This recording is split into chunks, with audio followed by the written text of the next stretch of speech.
let me just re-question you about what you see or feel or have experienced since that light experience. What have you, has things got better? For instance, I hear you say, I can see I'm angry, but I never saw it before. And that's very, very... Well, I have seen that I'm angry before, but it's just that I'm seeing it, that I don't like it in myself. But you didn't mind it before?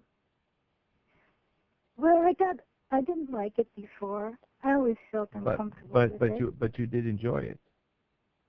Well, it was something like I didn't know why I was having it. I understand, but you know now that it's wrong. Yes. See, that's a big difference. No, you didn't know why you were having it because there wasn't a light to show it to you.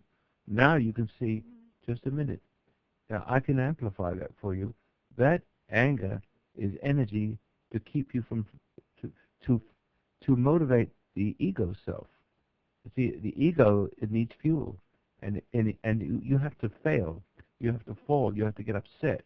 You must be caught up with something exciting, even if it's judgment, with some love or glory or money or power or whatever it is, even if it's fantasy.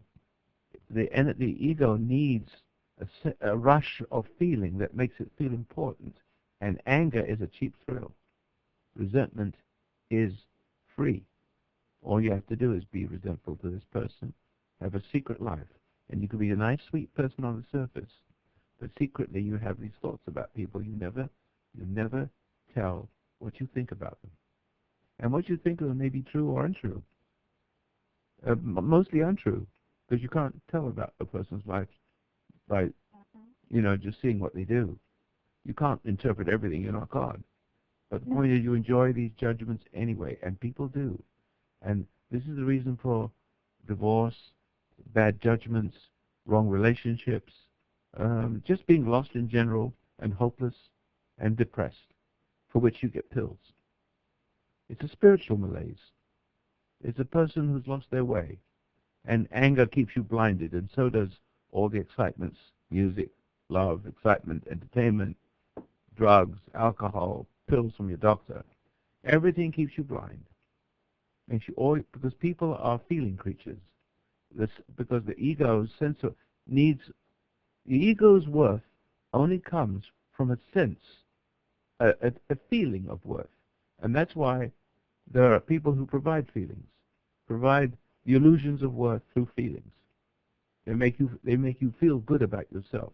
You feel good about your preacher. You feel good about your doctor. You feel good about whatever it is that makes you okay in their eyes, while they're laughing up their sleeve. You really don't. You see what I mean? And so you're a creature of those feelings, and your feelings, you're most confident in. You're not confident in love. No. Love would be the preferable feeling, to feel important, to feel like you were something when you're really nothing.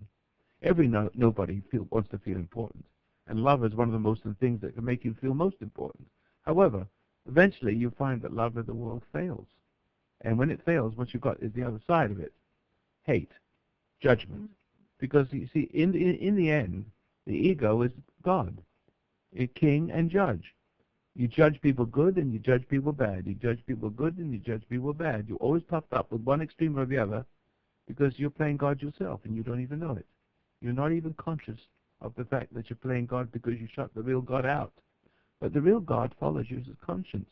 The real one follows you as a conscience. But you stay ahead of that conscience. You stay ahead of it by judging other people.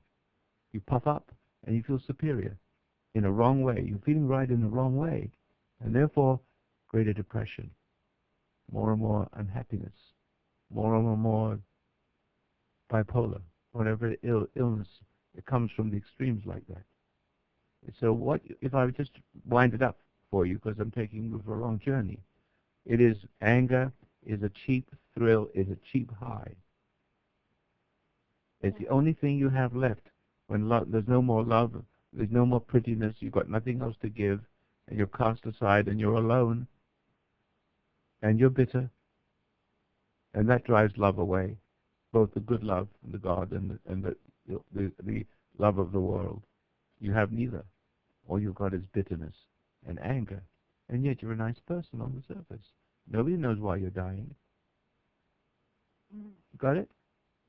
Yeah. You're starting to wake up now, aren't you? Yeah. There's a light. Well, there's a light. That light, when it shines on you, it brings you to life like the sun. The sun doesn't talk to plants. It just shines. Every plant has its own receptor. Every soul is the receptor of the light, and only human beings have souls to receive the light.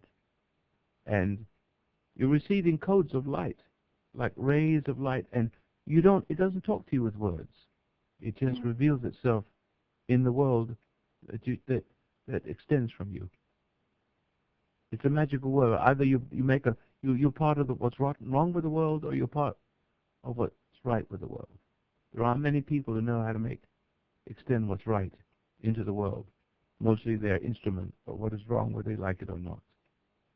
They're part of the problem, not part of the solution. Okay, gotta go. Nice talking to you. I hope it's helpful.